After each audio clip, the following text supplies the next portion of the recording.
இப்போ திரு ஸ்டாலின் அவர்கள் ஜாதகம் 73 வயது, சிம்ம ராசி, பூர்வ நட்சத்திரம், லக்னம் வந்து விருச்சக லக்னம்.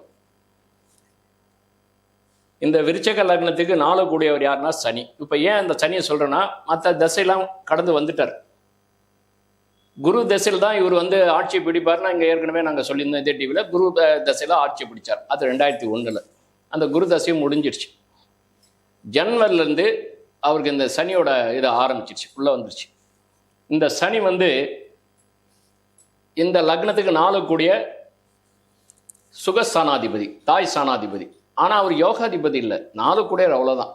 பாவர்கள் 4 இருக்கலாம், தப்பு இல்லை. ஆனால் அந்த 4 கூடியவர் லக்னத்துக்கு 12 போய் உச்சம் பெறார், அதுவும் நல்லது தான். ஆனால் அது வக்ரம் பெறார் பாருங்க, அந்த தான் பிரச்சனை. அது வக்ரம் பெறும்போது டேமேஜ் ஆயிடுறாரு.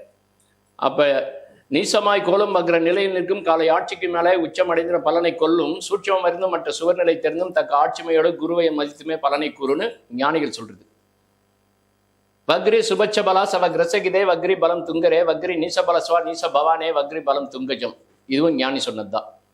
அப்ப நீச்சத்துக்கு தகுந்த போல கிரகங்கள் எப்படி வேலை செய்யுது, உச்சத்தை அந்த மாதிரி எப்படி வேலை செய்யும்போது நீச்சம் என்பது செயல் எழுந்தது. உச்சமான கிரக வீட்டில் ஒரு அவர் வக்ரம் பெறும்போது நீச்சம், அது இப்போ உச்சமான வீட்டில் இருக்கார் சனி, அவர் நீச்சம் பெறும்போது ஃபுல்லாக டேமேஜ் ஆகிட்டார். அவரால் எந்த பலனும் தர முடியாது, பாவ பலனை மட்டும்தான் தர முடியும். அப்போ குரு அங்கேருந்து பார்க்குறா சொல்லலாம், இவர் கர்ம நாயகன், கர்மம் பண்ணுறதுக்கு தான் வந்திருக்கார், தண்டனை குறிக்க தான் வந்திருக்கார். ஆனால் குரு பார்க்குறாரு, செவ்வாய் பார்க்குறாருன்னு இவர் எடுத்துக்க முடியாது. குரு மற்ற எல்லாத்தையும் கட்டுப்படுத்தலாம்.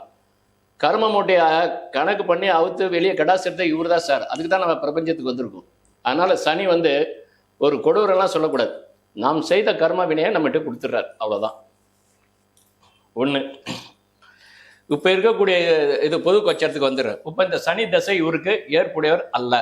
இந்த சனி தசை எப்பெல்லாம் வந்ததோ அப்பயே முதலே ஒரு டிவியில் நாங்கள் 2 பேரும் சொல்லியிருந்தோம். உடலை பாதிக்கும், வழக்குகள் சிக்குவீங்க, இது எல்லாமே லைனாக கொடுக்கும், கூட்டணியில் மனஸ்தாபனங்களாக வரும்னு சொல்லியிருந்தேன். அதேமாரி இன்ன வரைக்கும் நடந்துட்டு தான் இருக்குது. வழக்குகள் இருக்குது, நீதிமன்றமே உங்களை வந்து இது சாடி பேசுங்க அப்படின்னு சொல்கிற மாதிரிலாம் சொல்லியிருந்தேன். அப்போ இதெல்லாம் வந்து ஏன் நடக்குன்னா விதி தான் தீர்மானிக்குது. விதி விலக்கு விதி ஆகாது. ஒவ்வொரு விதிக்கும் 100 விதி விலக்குகள் இருக்கு ஜோதிடத்துல. இதுதான் பலன் யாராலையும் சொல்ல முடியாது.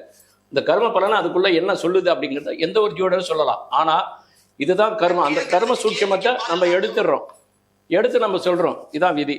அப்ப ஒரு ஜாதகம் பலம் என்னன்னா 1, 5, 9 பலமா இருக்கணும், 1, 4, 7, 10 பலமா இருக்கணும். இங்க என்னன்னாக்கா பலமா இருக்கிறாங்க, ஆனா திசை வந்து சரியில்லாத திசை.